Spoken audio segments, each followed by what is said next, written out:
Today we're going to make these flowers under this glass dome or this jar. And we're going to do this in Adobe Illustrator. So what we want to do is set up a document. So we're going to file new print, and it's going to be 10 inches by 10 inches. So make sure you have IN selected. Then we're going to draw a rectangle and make that black. I'm also going to go to Object and lock that selection so that that doesn't move around on me while I'm creating other things on top of it. Next I'm going to make this rectangle.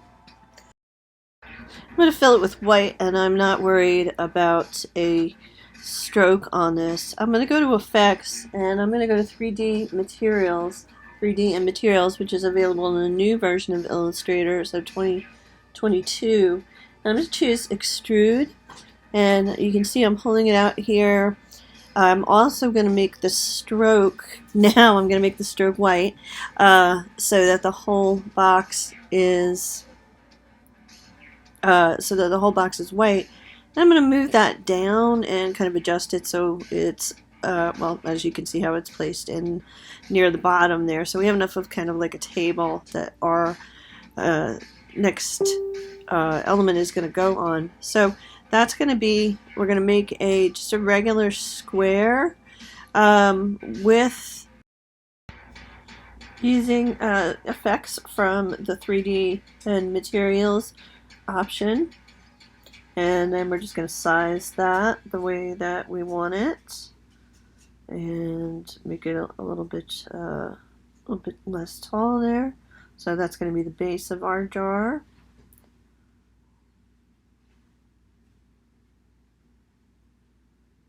Now we're going to use the pen tool and just start drawing some points, and then once we get to the end there, we're going to draw all the way down and then make fewer points down at the bottom. Now I'm only doing half of this because I'm going to duplicate it so it stays even and I don't have to worry about that. So I'm just going to copy that and then paste it, and once I've done that, I'm going to go to Transform, and I'm going to flip that horizontally. So now it's going to be the other half, which I'm going to slide into place.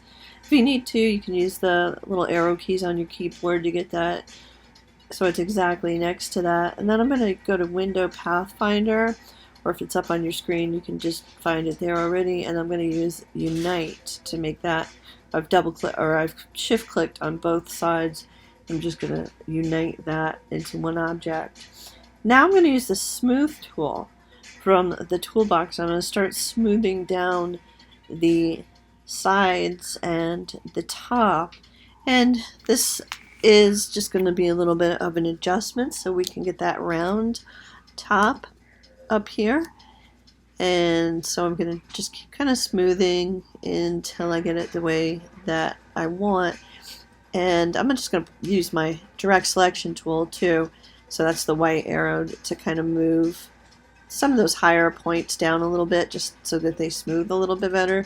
So it's just kind of back and forth to adjust that from your smooth tool to your direct selection tool, where you can pull down individual points. And once you've got that rounded up at the top, not a bad idea to go ahead and save your work so that you have that initial save, and it should auto save for you now, and then you don't have to worry about losing your work if anything happens. So now we're just going to smooth out the bottom here too, and we're going to go into our gradient panel, and that's over on the side, on the right side, towards the right side of the screen. We're going to use the black and white, but as you can see I'm adjusting the settings here. So I've made it a radial instead of a linear black and white, and I'm also making that gray and white actually, so that I can get sort of a look of light or appearance of light. Also make sure to set your stroke to none on this so that we don't have any lines, any colored lines around the image. Now we need an image, and I got this, the roses, from publicdomainpictures.net. That's all one word. So publicdomainpictures.net, which is royalty free, license free. And I'm going to save that. And I'm actually not going to save that because I've already got it on my computer, but you should save it.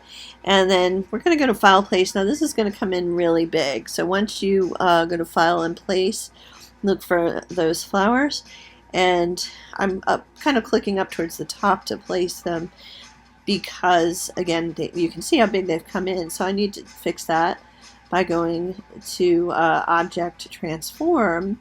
And I'm going to scale this down to 25% and move it up a little bit, kind of adjust it into place. And then once you've got it the way you want it, you can copy that and paste it. We're going to go to Transform and we're going to flip that copy. So now it's going to look like we've got more flowers in the jar. I'm also going to individually set a drop shadow to those flowers in the front. You can set them to the flowers in the back and the front. It's up to you, how to choose the look that you like. But you can do more of a shadow or less of a shadow. If you just do 1 versus 2, you'll have less of a shadow. Okay, so now I'm going to make the lighting effect, and that is going to be making a little ellipse. I'm going to use the gradient tool again. This time I'm going to make a mix of yellow and white. This is going to be radial gradient option. And then I'm going to copy that and paste it. And once I've got my copy, I'm going to set the opacity on the paste down to about 60 or so %, and that's going to be our glare. And then I'm going to shape the other one so that it's a little bit more kind of a little tiny light bulb shape. Move that over to the side, and I'm going to group those by going around them with my selection tool, and then Object and Group, and just kind of adjust the size of the glare. Once I've got it grouped, I'm going to go to Effect, and under Effect I'm going to choose the option to make it glow. So I want an outer glow effect on this, and that is going to be Object Stylize Outer Glow. And you can set an inner glow to it too. You can see how you like that, but we just want this to look like it is like a little glowing light bulb. Our effect here is going to be soft light. Make sure you set it to soft light, and then that will give us even more of a glow. So I'm going to move this. It loses a little bit of its glow when you kind of move it back on, but I'm going to move it and just start placing these so that they are on different spots, like if they were on a string of lights. And I didn't make the string to go along with it in this particular tutorial. You can if you want, and for that you can just use a little thin stroke. And you can see again I'm putting them in different locations as if they were all along a string. And then for the stroke I actually used just 1 point, and I used, let's see, what was the option? Under Uniform,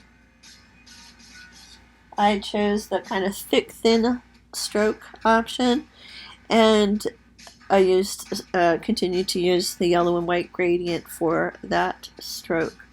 So now I've got those, and again, then I would just draw lines from one of the little lights to the next one.